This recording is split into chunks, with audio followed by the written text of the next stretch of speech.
So I'm Rabbi Forgosh. I teach 3rd through 7th grade at the New England Jewish Academy here in West Hartford. I just want to contrast two holidays that we have practically back to back to one another. So Purim there's a big focus that Hashem is hidden. You know, you could read the whole Megillah and you don't see Hashem's name once. Esther herself is hidden, comes from the Shoresh, Haster, Aster, Planai. Pesach, on the other hand, we get to Pesach and we see Yad Hashem. We see Hashem's hand. He does the 10 makos, the 10 plagues. Rashi and Shemos, he says that it's Yad Mamish. You can look at the plagues and everybody knows that it's Hashem doing it.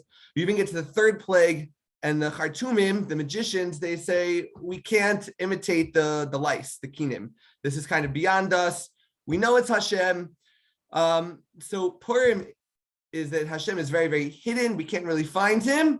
And Pesach, he's really right there in front of our face. I think that on a practical level, probably most people today relate to Purim a little bit more than to Pesach.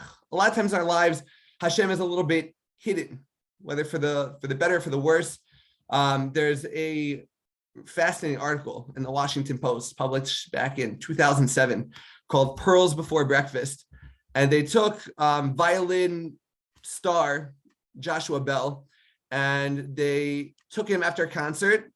The one night he's playing in Strathmore Music Hall in Bethesda, Maryland. Tickets are ranging from hundreds of dollars to thousands of dollars. And they said, what if people would see talent, but not realize that it was talent? Would people notice? So 7 a.m. the next morning after his concert, they stick him in LaFont Plaza, which is, if you're not from the DC area, is one of the biggest subway stations in the DC subway system. And in the middle of rush hour, they put him there in ripped jeans and a t-shirt and a baseball hat. And they said, are people going to notice this guy? Last night, they paid thousands of dollars to hear his work. He's sitting in a subway station playing some of the most complicated classical music known to men. And they look back at the security cameras after about 45 minutes. There's a few kids that come over and are dragging their parents to see what's going on. He ends up making, I think, $43.17 over the short amount of time. And so I think that really puts into perspective that if you're not looking for something, it's very, very easy to miss it. And it's kind of in our lives as well. If you could go through every single day, and if you're not so focused, where is Hashem in my life, you're going to miss it. You're going to come to the Purim approach.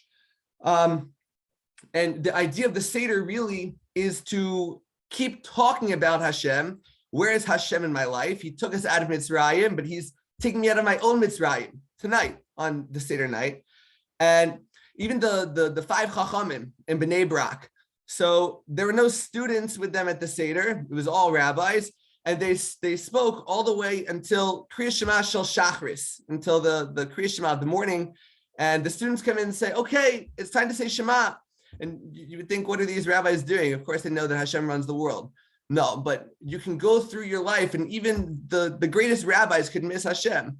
The more you talk about it, the Haggadah says, Kol hamar b'lesaper b'yitzis Mitzrayim harei ze meshubach. The more you talk about it, how much greater it is, because you're kind of creating like a virtual reality. You got to put on your virtual reality glasses to find Hashem, and because the world that we live, unfortunately, you can miss it. So that's what those rabbis were doing. And just one last little thought to leave with is that when the students came in to tell the rabbis, these 5 Chachamim in Bnei Brak, it's time to say Shema. So there's the Pashut Pshat. There's a simple understanding. The sun came out. It's time to say Shema. Another explanation is that it's time to say Shema.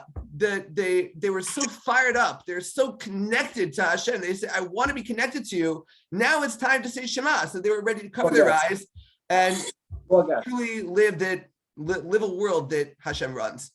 So hopefully we should be zocha to find that type of world after Seder night and to carry with us for at least a little bit to Matan Torah, to Shavuos.